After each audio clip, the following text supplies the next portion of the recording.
dentro del artículo del credo sobre la Iglesia. Estamos en el punto 772 y 773. Comentamos hoy estos dos puntos que tienen como título La Iglesia, misterio de la unión de los hombres con Dios. Leo el primer punto y pasamos a comentarlo. Y la Iglesia es donde Cristo realiza y revela su propio misterio, como la finalidad de designio de Dios, recapitular todo en él. San Pablo llama gran misterio al desposorio de Cristo y de la Iglesia, porque la Iglesia se une a Cristo como a su esposo. Por eso se convierte a su vez en misterio. Contemplando en ella el misterio, San Pablo escribe: el misterio es Cristo en vosotros, la esperanza de la gloria. Y en el texto primero del que parte este primer punto del Catecismo, el 772, es Efesios 1:10. Pertenece a un himno importante de San Pablo que solemos rezar en la liturgia de las horas. Bendito sea Dios y Padre de nuestro Señor Jesucristo, que nos ha bendecido con toda clase de bendiciones espirituales en el cielo, en los cielos, en Cristo, por cuanto nos ha elegido en Él antes de la fundación del mundo, para ser santos e inmaculados en su presencia en el amor, eligiéndonos de antemano para ser hijos adoptivos por medio de Jesucristo, según el beneplácito de su voluntad, para alabanza de la gloria de su gracia, con la que nos agració en el amado. En él tenemos por medio de su sangre la redención, el perdón de los delitos, según la riqueza de su gracia, que ha prodigado sobre nosotros en toda sabiduría e inteligencia, dándonos a conocer el misterio de su voluntad, según el benévolo designio que él se propuso de antemano, para realizarlo en la plenitud de los tiempos, hacer que todo tenga a Cristo por cabeza, lo que está en los cielos y lo que está en la tierra. Hay otras traducciones, he leído yo la versión de la Biblia de Jerusalén, pero otras traducciones dicen que según el designio, que es recapitular todo en Cristo. Aquí dice, hacer que todo tenga a Cristo por cabeza, lo que está en los cielos y lo que está en la tierra.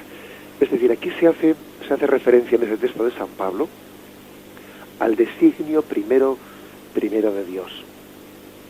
La Iglesia, pues, únicamente puede ser entendida y comprendida dentro de ese designio primero de Dios. ¿Cuál era el designio originario de Dios? Que toda la humanidad retornase a Dios en Cristo. Vamos a intentar explicar esto. A esto se le llama recapitulación. Recapitular es como volver a Dios de donde habíamos salido. Hemos salido de Dios, de sus manos hemos salido, por amor nos creó, pero luego ocurrieron muchos dramas, ¿no? Ocurrieron muchos dramas, y es que por el camino pues nos perdimos.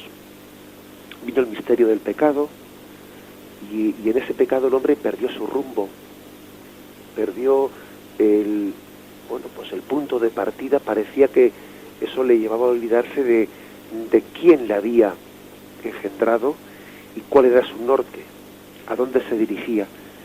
El hombre, por lo tanto, pierde el rumbo, se pierde por el camino. Imaginémonos un peregrino que había salido de determinado lugar, ¿no?, rumbo a Santiago de Compostela, y llega un momento en que por el camino pues se deja tentar, peca, y eso le hace perder el rumbo, de manera que pierde la conciencia de peregrino y sencillamente ya no sabe a dónde se dirige. Ha dejado de ser peregrino y entonces deambula de un sitio a otro sin saber cuál era su origen y su meta. Pierde la propia personalidad, porque alguien que no sabe de dónde viene y a dónde va es alguien que ha perdido la propia personalidad. Y entonces, en ese drama, en medio de ese drama, Dios en su misericordia envía a su Hijo, a Jesucristo, para que la humanidad vuelva de nuevo a las manos, al seno del Padre del cual había salido. De Él venimos y a Él volvemos. Jesucristo es el medio por el cual Dios quiso recapitularnos, es decir, volvernos al origen.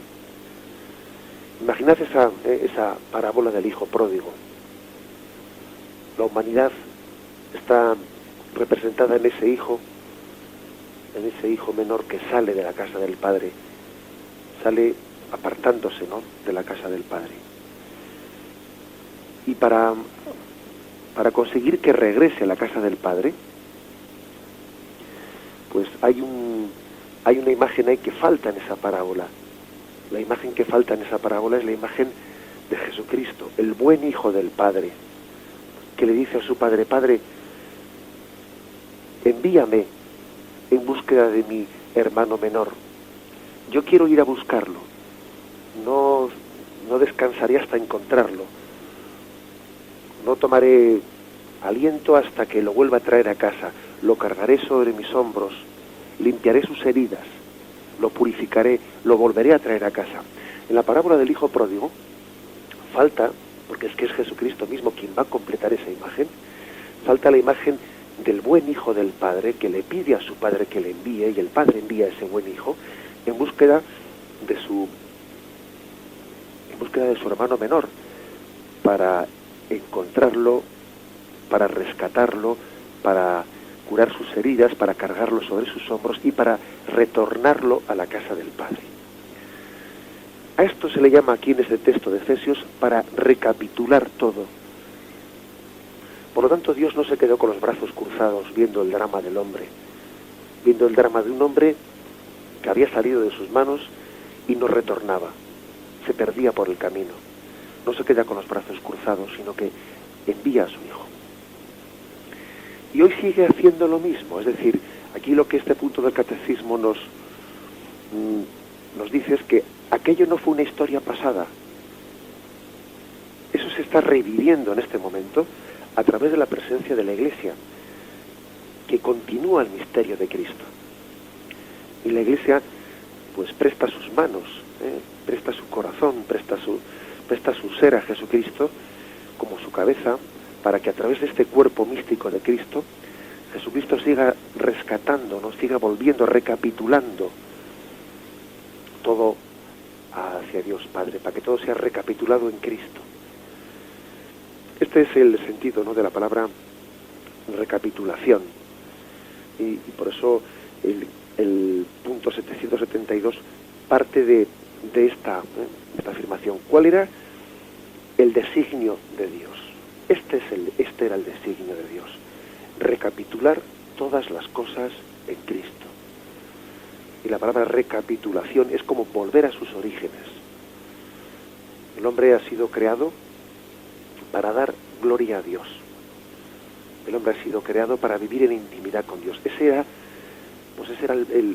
después de Dios, ciertamente en un primer momento, antes del pecado original, pues no nos había destinado a un destino tan grandioso, pero como todo entra en el designio de Dios, en el plan de Dios, incluso su plan cuenta incluso con nuestro pecado, con el pecado de Adán y Eva. Finalmente el designio de Dios nos destinó a un fin, a un nivel de intimidad con Dios incluso superior al que teníamos antes de haber salido de las manos de Dios. Todavía el designio nos dejó más cerca del corazón de Dios, más en su intimidad que la que teníamos antes de haber partido del seno de Dios, antes de haber salido de sus manos. Este es el punto de partida, el designio primero, desde el cual hay que entender el misterio también de la Iglesia. Lo meditamos brevemente y vamos a continuar.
Y continuando el comentario de este punto 772, dice el Catecismo que San Pablo llama gran misterio a la forma en la que Dios quiso recapitular todo con Dios. ¿Qué forma fue esa? Bueno, pues un desposorio. Él quiso recapitular todo a través de un desposorio. A nosotros se nos hubiese ocurrido una forma distinta. Hubiésemos imaginado que cuando el hijo salía, ¿no?, en búsqueda del hermano menor que se había escapado, ¿no?, pues le iba a agarrar con un tirón de orejas, ¿no?, y le volvería pues llevándole a casa de nuevo del padre, agarrado por la oreja y poniéndole de rodillas, ¿no?, sujetándole con cadenas. Y el gran misterio es que la forma en la que Dios quiso volver a traer a la casa del Padre, pues a esa iglesia, podemos decir, a esos hijos, ¿no?, fugados de la casa del Padre, que habían perdido el rumbo, fue no sujetándoles con cadenas, sino en una alianza de amor. Cristo se desposa con la humanidad, ¿no?, con nosotros, para volvernos a recapitular a ese plan primero de Dios. Hay una alianza de amor. Él no quiso vencer, sino quiso convencer. Quiso tener una alianza de amor con nosotros. La forma en la que Dios ha querido recapitular a la humanidad alejada de Él ha sido mediante un desposorio. Él se ha hecho, por lo tanto, al hacer una alianza de amor con nosotros, se ha hecho vulnerable a nuestra respuesta, porque claro, cuando alguien decide, en vez de sujetarle a alguien por la oreja o atarle con cadenas, tener una alianza de amor, bueno, pues es susceptible de que la otra parte le falle, como de hecho le fallamos tantas veces, ¿no? Pero Él no se arrepiente de esa alianza de amor que ha hecho con nosotros. Aquí se nos ofrecen algunos textos de Efesios en el que se está expresando, pues, en esta imagen del desposorio, la unión de Cristo con la humanidad.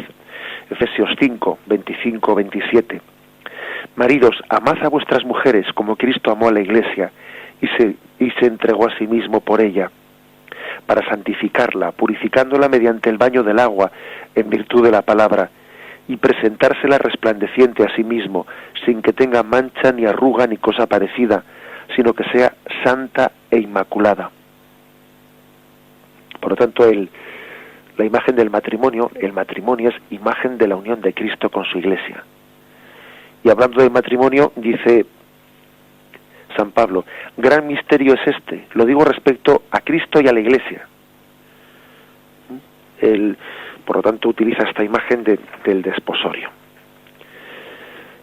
Imagen, por lo tanto, que nos expresa cuál es la forma en la que Dios ha querido llevar adelante, pues, ese misterio de recapitulación. No nos quiere rescatar como esclavos, nos quiere rescatar en una alianza de amor, Sin duda alguna aquí, bueno, pues viene a nuestra memoria el episodio que relata el Evangelio de San Juan, de la primera aparición en público que tuvo Jesús con sus discípulos para hacer el primer signo, que es las bodas de Caná. Según el Evangelio de San Juan, las bodas de Caná fue el primer milagro, el primer signo que Jesús hizo ante toda la humanidad. Estando también presente, por cierto, María. Bien, pues ese primer signo tuvo lugar en medio de unas bodas, las bodas de Caná. Esto no es casual, máxime siendo el Evangelio de San Juan el que lo relata, siendo San Juan tan detallista, queriendo, como dicen algunos, pues es de esos que no da una puntada sin hilo. San Juan no da una puntada sin hilo, y él no recoge en vano el detalle de que la primera aparición que tuvo Jesús en público, el primer signo que hizo en público, lo hizo en el contexto de unas bodas. Máxime cuando San Juan prácticamente, bueno, pues no cuenta nada de quiénes eran aquellos que se casaban, ni qué tipo de parentesco Jesús o María podían tener con ellos para estar allí presentes. Eso a San Juan no le importa, no es eso lo que va a contar. Lo que a San Juan le interesa de ese texto es lo que ahí se está significando, porque en el fondo, en ese pasaje de las bodas de Caná, están teniendo lugar unas bodas mesiánicas. El verdadero esposo de ese pasaje es sin duda alguna Jesucristo. Jesús ejerce de esposo, místicamente, en ese pasaje. El esposo de esa boda representa a Jesucristo. A él se le dice, ¿no? Has guardado el vino bueno hasta ahora, le dicen al esposo. El vino bueno que se ha guardado hasta ahora es su evangelio, Jesucristo. El vino viejo era el Antiguo Testamento. El vino bueno es el evangelio. Has guardado el vino bueno para ahora. Le dicen sorprendidos, ¿no? A ese esposo que es imagen de Jesucristo. Jesús se manifiesta como esposo divino del nuevo pueblo de Dios. Por eso un poco más tarde Juan Bautista se autodefine como el amigo del esposo, dice en Juan 3:29, el amigo del esposo. Jesús es el esposo que se casa con la humanidad, que se desposa con la humanidad. Ese es el marco de las bodas de Caná y sin duda alguna hay una intencionalidad, ¿no?, en la que Cristo pues se quiere unir a los hombres. Fijaros que San Bernardo dice, comentando este pasaje, todos hemos sido llamados a las bodas, a estas bodas en las que Cristo es nuestro Señor. Y fijaros que la antífona de las vísperas del día de la Epifanía, como la liturgia ha entendido este misterio, ¿no? Bueno, pues la antífona de las vísperas de la Epifanía dicen: hoy la Iglesia se une a su esposo celeste, porque Cristo en el Jordán la ha lavado de sus crímenes. Los magos, cargados de presentes, acuden a las bodas reales, y a causa del agua convertida en vino, los invitados conocen la alegría. Dice uno, Jehová, pues es increíble que se haga esta especie de mezcolanza de misterios. No, la liturgia los entiende todos unidos en el desposorio de Cristo con la humanidad. Porque cuando los magos de Oriente van a visitar a ese niño y le adoran, asisten a las bodas reales, sí, porque en el nacimiento de Jesús, Cristo se ha casado con la humanidad. Hay unas bodas. Cristo se ha casado con la humanidad al hacerse hombre. Es esposo de nuestra alma. Está íntimamente unido a ella. Igual que dice el Génesis, ya no seréis dos, sino seréis una sola carne, por Adán y Eva. Bueno, pues se puede decir verdaderamente de Jesús, unido a la humanidad. Ya no seremos dos, sino seremos una sola carne. En la humanidad de Jesucristo, Él se ha casado con nosotros. Seremos una sola carne con Él.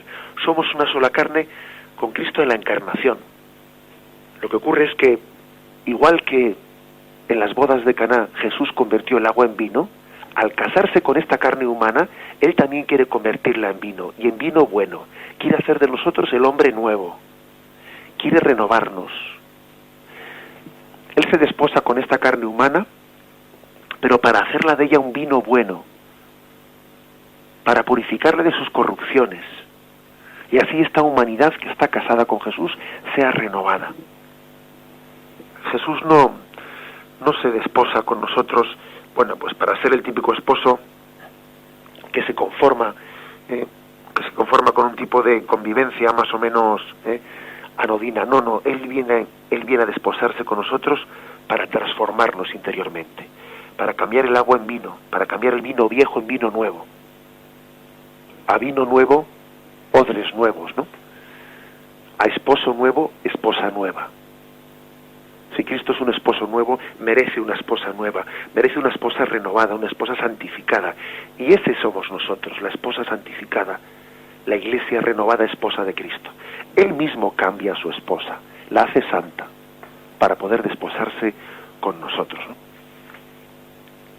Esta es la imagen, por lo tanto, yo creo que profunda para que todos entendamos. Hay también otra antífona de vísperas dentro de la liturgia de Navidad que dice que Cristo sale del seno de su madre, da luz a su Hijo Jesucristo, sale del seno de su madre como el esposo sale del tálamo para encontrarse con su esposa.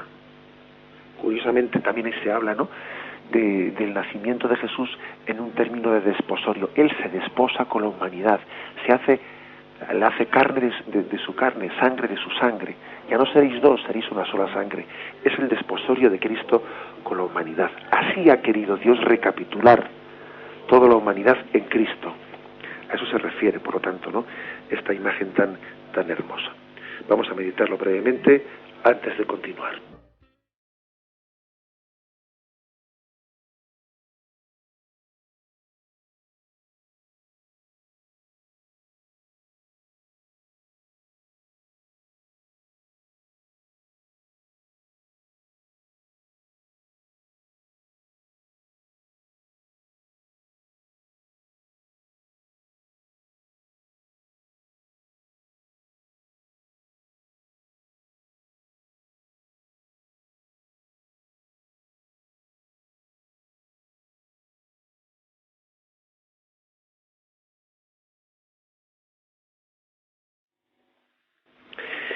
La conclusión de este punto 772, ¿no?, que hemos estado exponiendo es que la Iglesia pues continúa ese misterio de desposorio de Cristo con la Iglesia, de Cristo con la humanidad.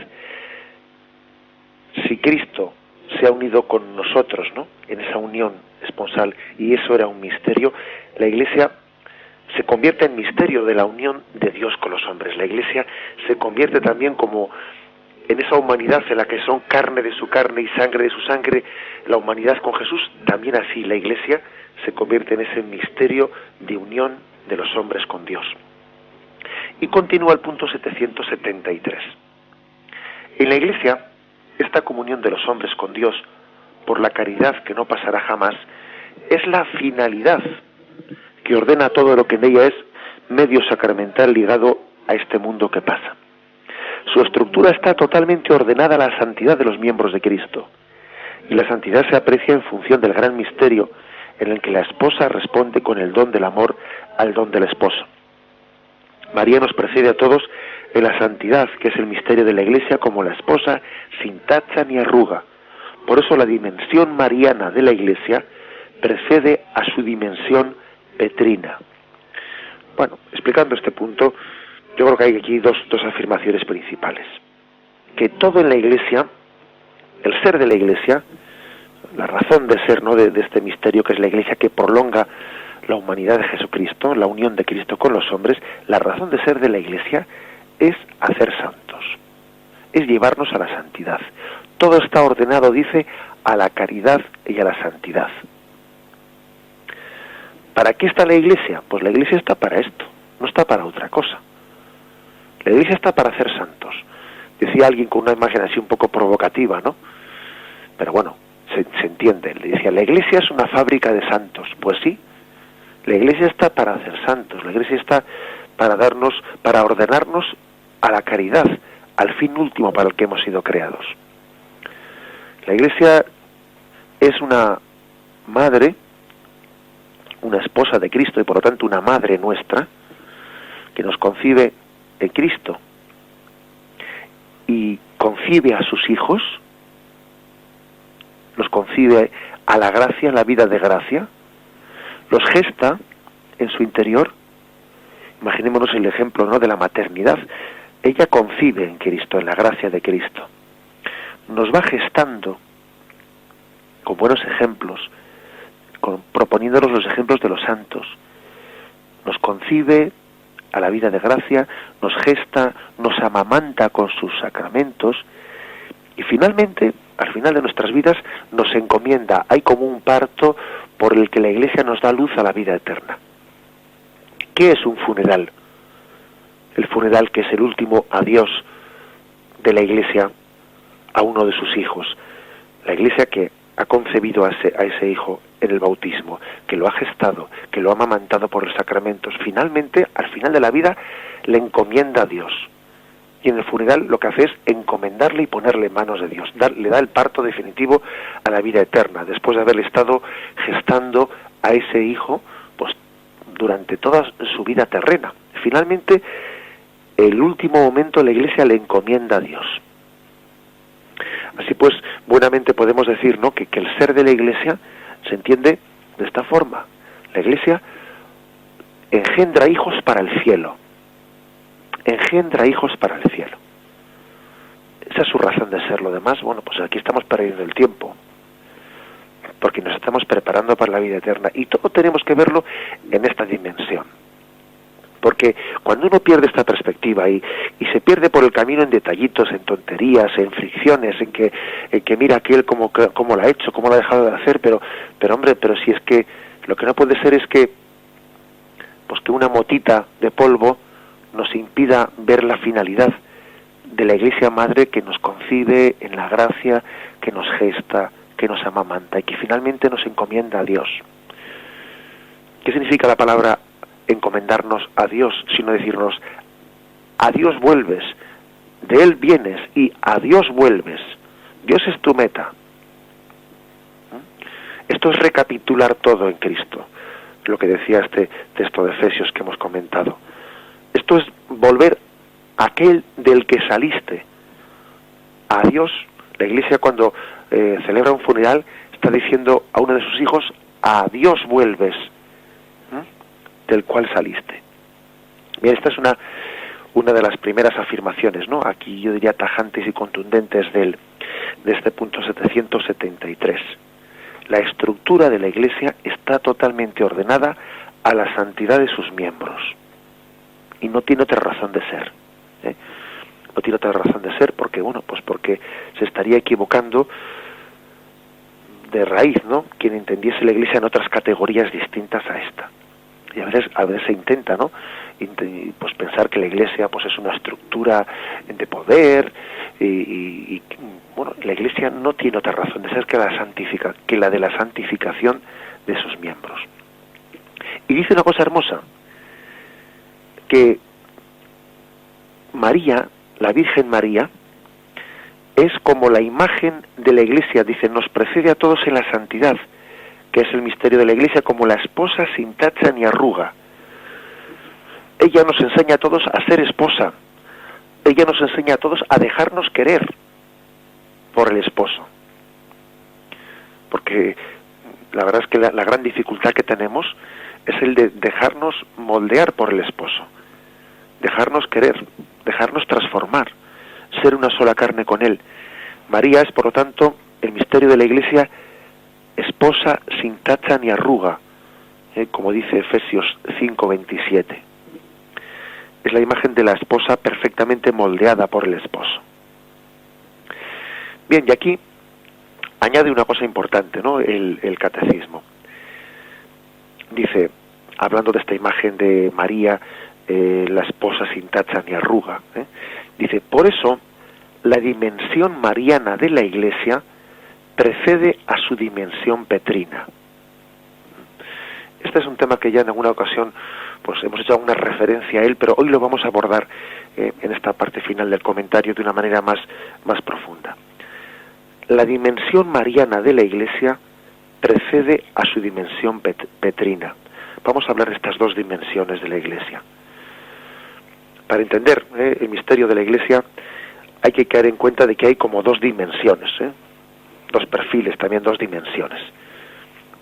En la dimensión petrina, es decir, el ministerio sacerdotal encomendado a San Pedro, y la dimensión mariana, en referencia pues a la maternidad espiritual encomendada por Jesús a su madre María, una especie de maternidad espiritual.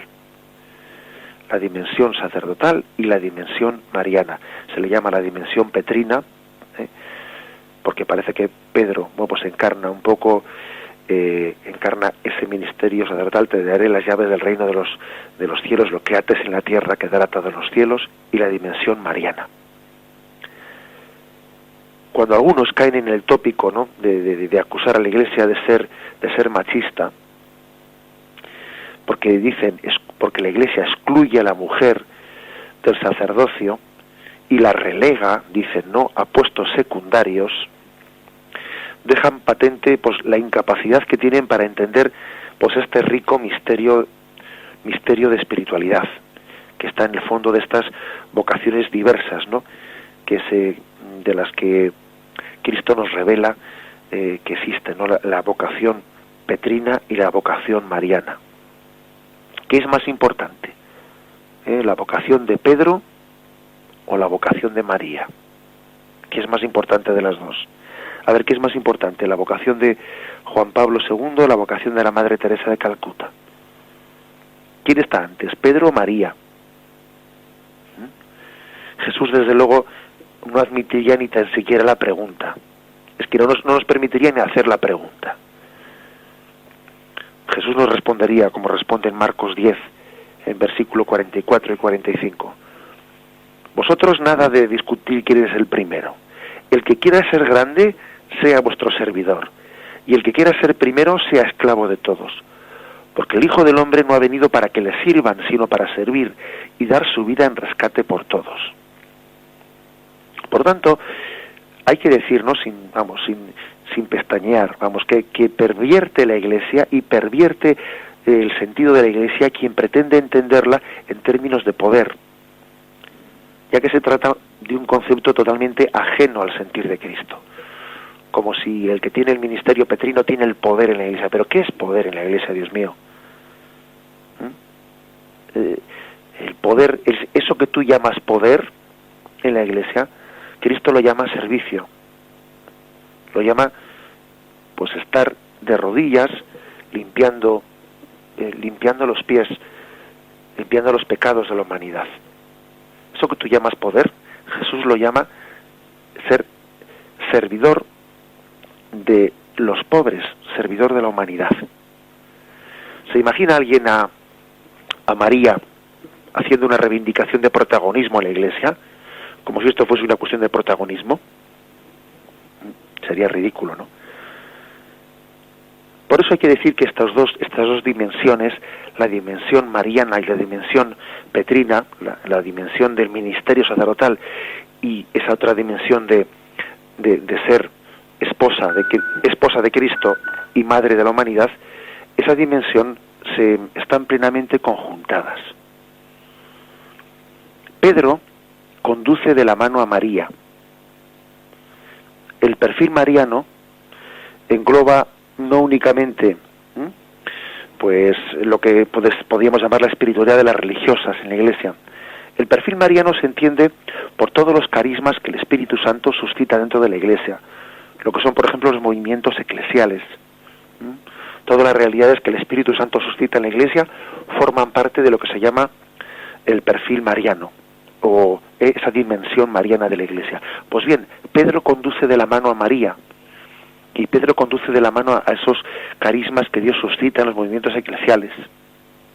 Y es un signo del buen espíritu que estos carismas no vayan por su cuenta en la vida de la Iglesia, sino que agarren con fuerza de la mano a Pedro, para no correr en vano.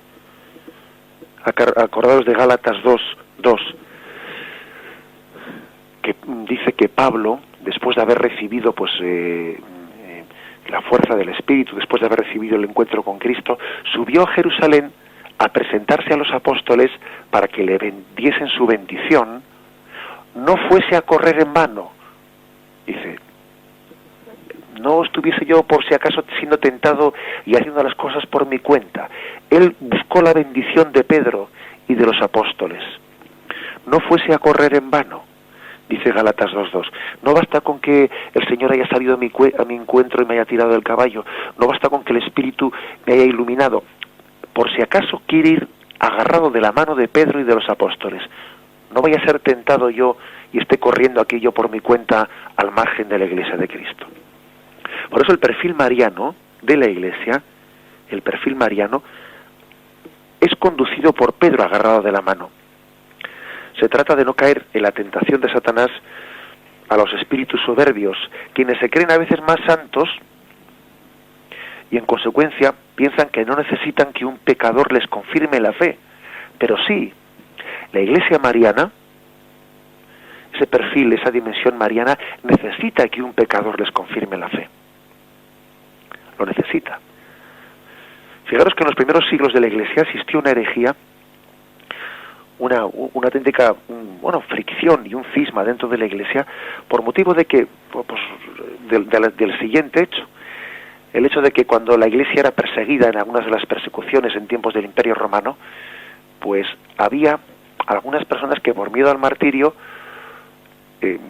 pues adjuraban de su fe. Algunos sacerdotes también caían, ¿no?, en esa tentación de que por miedo al martirio adjuraban de su fe, renunciaban a ella. Cuando terminaba la persecución, aquellos, también algunos sacerdotes, ¿no?, que habían renunciado a su fe, volvían a la Iglesia y pedían de nuevo ser admitidos. Hemos sido unos cobardes, no hemos sido suficientemente valientes, ¿no?, como para confesar a Cristo, y volvían a la Iglesia. Pues bien, la Iglesia, ¿qué es lo que hacía? Pues les pedía el arrepentimiento, celebraban el sacramento de la penitencia y les imponían pues una penitencia importante, ¿no?, para que esa reconciliación fuese sincera y verdadera. Pero algunos cristianos veían con malos ojos y no aceptaban que un sacerdote que hubiese caído, ¿no?, en ese pecado de por cobardía, por miedo al martirio, haber traicionado a su fe, que volviese de nuevo a presidir los sacramentos. Y es como si dijesen: este que traicionó la fe me va a confesar a mí, me va a perdonar a mí mis pecados y me va a dar la comunión a mí, que yo me cortaron los dedos de la mano pues por ser fiel a Jesucristo, a mí que a mi madre y en mi familia han muerto 2 o 3 mártires. Este que fue un cobarde y que traicionó la fe, ahora nos va a dar los sacramentos a nosotros. Les escandalizaba que un hombre pecador fuese a presidir la comunidad y fuese a confirmar en la fe. Y la Iglesia le decía: sí, vete a donde ese hombre a que te perdone los pecados. Es verdad que él fue un traidor a Cristo, pero tú, cuando recurres a él, estás recurriendo a Jesucristo, no a esa persona con nombre y apellidos, no a ese pecador, que es un pecador, como tú y como yo. Y hubo dentro de la Iglesia un cisma de algunos que no querían, o sea, que no consideraban a esos sacerdotes que habían caído en ese pecado, no consideraban dignos de volver a presidir los sacramentos y a celebrar los sacramentos. Por eso digo que esto es una tentación de Satanás a los espíritus soberbios, aunque sea disfrazada de santidad. La Iglesia mariana, que aunque es más santa que la Iglesia petrina, no duda en agarrar de la mano a Pedro y en decirle: necesito de ti, no vaya a estar corriendo en vano, no vaya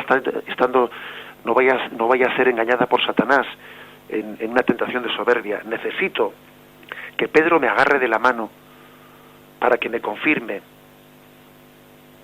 Por eso la Iglesia mariana, el perfil mariano, la dimensión mariana de la Iglesia, que es la Iglesia carismática, se agarra de la mano a Pedro para no ser equivocada. Pero al revés, también hay que decir que María conduce de la mano a Pedro. No solo Pedro agarra de la mano a María, María agarra de la mano a Pedro. ¿Por qué? Porque María es más joven en el espíritu, es más santa, corre más, y tira de la mano a Pedro, y tira de la mano a la Iglesia ministerial. Impulsa a Pedro a correr detrás de ella. Las inspiraciones del Espíritu a la Iglesia mariana preparan y maduran el ministerio de la Iglesia petrina, de la Iglesia ministerial. Pedro no tiene celos de la santidad de María. La Iglesia ministerial no tiene celos, no debe tener celos jamás de la santidad de la Iglesia mariana. Al contrario, la propone ante el mundo como modelo de imitación, como cuando Juan Pablo II pues beatificó a la Madre Teresa de Calcuta y la propuso ante el mundo como modelo de de santidad. Por lo tanto, esto que dice el catecismo, ¿no? La dimensión mariana de la Iglesia precede la dimensión petrina, claro que le precede, y es más esencial. En la Iglesia es mucho más esencial ser santo que no tener un puesto de responsabilidad mayor o menor. Es mucho más esencial. Ahora, por ejemplo, dice uno, vamos a ver, ¿quién era el Papa en los tiempos de Santa Teresa de Jesús? Pues es que no lo sé, tendría que consultarlo en algún libro. Ahora mismo no me acuerdo, porque quien ha pasado la historia ha sido Santa Teresa de Jesús, no ha sido el Papa de aquel tiempo. Porque lo importante en la Iglesia es la santidad, no es la jerarquía, no es los puestos de responsabilidad. Si algunos papas han pasado la historia, por cierto, es porque han sido santos, no por otra cosa. San León Magno, bueno, pues si no hubiese sido san, no sería tan magno. Así de claro. Aquí el que no es san, al final no es magno. Y si Juan Pablo II pasa la historia, será porque es san. De lo contrario, nos olvidaremos de él. Por eso es más importante la dimensión mariana de la Iglesia que la dimensión petrina. Esto es lo que dice el punto 773 para terminar. Que ya es importante hacer esa afirmación clave. En eso nos quedamos. La Iglesia es esposa de Cristo. Es la dimensión mariana de la Iglesia. La Iglesia se desposa con Cristo y ese esposo la purifica, ese esposo la hace santa, la hace sin mancha ni arruga, como María fue hecha sin mancha ni arruga por Dios, por Cristo, que además de ser su hijo, era también el esposo perfecto de María. Nos quedamos aquí en este comentario de estos dos puntos del Catecismo de la Iglesia. Continuaremos, Dios mediante, a partir del punto 774 mañana. Podéis ahora intervenir con vuestras preguntas, con vuestras aportaciones, en estos minutos finales, llamando al teléfono 917 107 700. 917 107 700.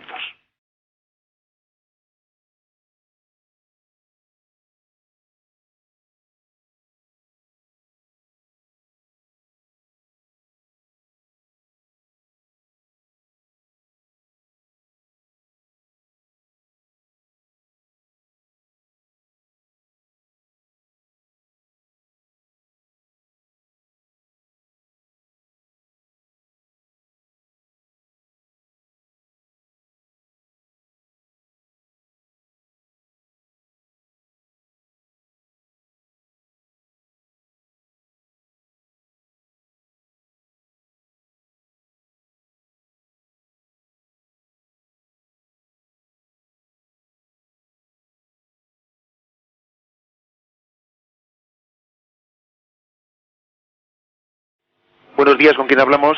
Buenos días. Buenos días. Ayer oí en la retransmisión del catecismo de un día de diciembre, Sí. en diferido, ¿no? Sí. Y entonces hablaba usted de la... Bueno, a mí me extrañó cuando vine a vivir a España, porque vivía en Francia mi infancia y mi juventud. Yo había aprendido un acto de contrición donde no existía una de las partes del acto de contrición español. Por ejemplo, en el acto de contrición francés se dice que yo me arrepiento de mis pecados porque Dios es infinitamente grande y bueno y nada más. Y en el acto de contrición español se añado, y porque me puede castigar Dios con las penas del infierno. Entonces, a mí me escandalizó esa fórmula porque me parece que, como usted explicó ayer, Dios no es el que castiga, no es el que está con un palo esperando a castigarnos a las penas del infierno, sino que somos nosotros mismos los que al pecar nos castigamos nosotros mismos. Usted decía eso, creo entender. Sí, sí. Entonces, es casi el acto de contrición español, yo tengo la sensación de que contiene casi una herejía. Bueno, le intento explicar un poco, a ver, alguna explicación para ver cómo, aunque parezca que es contradictorio, puede ser integrado. Si le parece, le respondo por la radio. De acuerdo. Vamos a ver, pues es cierto que teológicamente explicado, dice el catecismo que en el fondo la posibilidad de la condenación no es tanto, no es otra cosa, mejor dicho, que una autoexclusión. Así dice el catecismo, ¿no? Una autoexclusión. Explicada teológicamente, es el hombre el que se puede cerrar a la gracia de Dios. Y por lo tanto se puede autoexcluir de la salvación. Bien, pero es cierto también que en las imágenes bíblicas y en las imágenes pues, del Evangelio se habla de un juicio de Dios. Y Dios dirá a los de su derecha, id, benditos de mi Padre, al cielo, id a los de la izquierda al fuego eterno. O sea, hay como una especie de sentencia de Dios en el juicio final, en la que Dios, ciertamente hay que entender que cuando Dios salva o dicta también la sentencia de condenación, en el fondo lo que está haciendo es respetar nuestra libertad. Respetar nuestra libertad. Luego, la sentencia de Dios no es otra cosa que el confirmar esa apertura del hombre a la gracia, o el respetar esa cerrazón del hombre a la gracia. Por lo tanto, cuando ese acto de contrición dice, también me pesa porque podéis castigarme con las penas del infierno, pues en el fondo no deja de decir una cosa distinta, de que también me pesa las consecuencias de que yo me puedo cerrar a la gracia. No son pues dos cosas distintas. Ahora, es verdad que hay que purificar la comprensión que tenemos de que me podéis castigar con las penas del infierno como si fuese una especie de decisión arbitraria o caprichosa de Dios, porque Dios, cuando dice el Evangelio que Él dicta una sentencia, entonces habrá un juicio final y entonces vendrá Cristo como juez de vivos y muertos.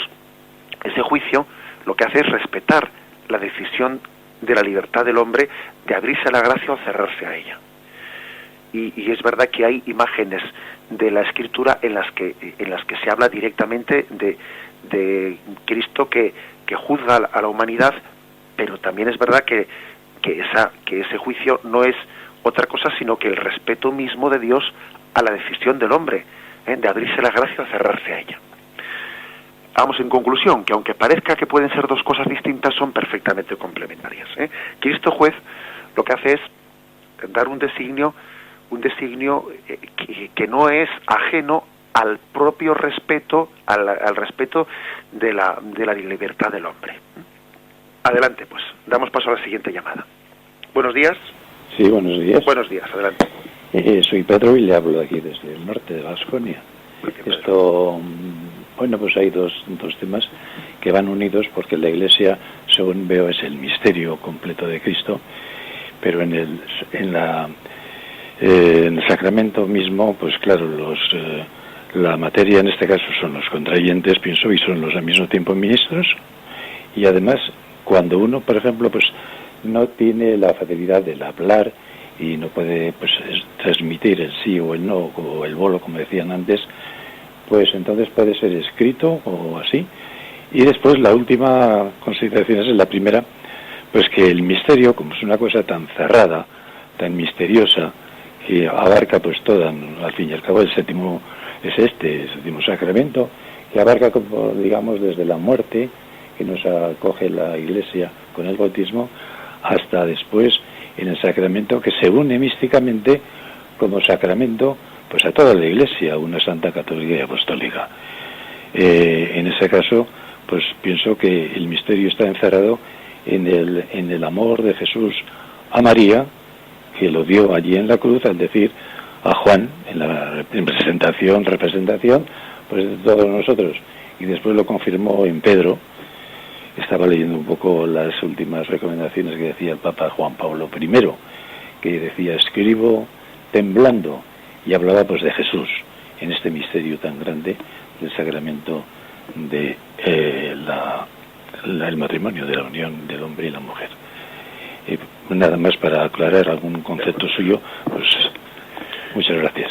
De acuerdo. Bueno, pues es cierto que la imagen esponsal es una imagen que nos puede ayudar muchísimo, ¿no? Pues a entender pues la vocación a la que todos estamos llamados, En el fondo, pues no es el matrimonio la imagen de la que tomamos pie, más bien al revés. La espiritualidad del matrimonio toma su razón de ser de la unión de Cristo con la Iglesia. No es que nos estemos sirviendo de la imagen del matrimonio para intentar nosotros entender nuestra espiritualidad desde ahí. No, es que el matrimonio lo entendemos desde ese tipo de unión que tuvo Cristo con su Iglesia.